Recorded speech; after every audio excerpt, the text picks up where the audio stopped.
Alam mo, kapag tumatanda na pala tayo, mas priority na natin yung paano maging masaya.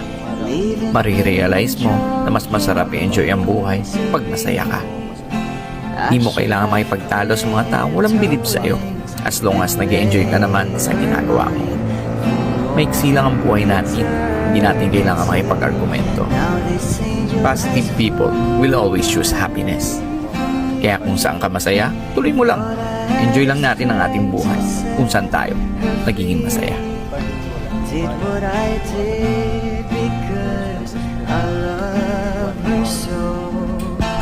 Will she ever?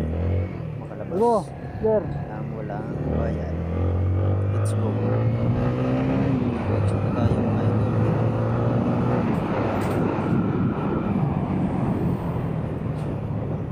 Masasakit sa daan.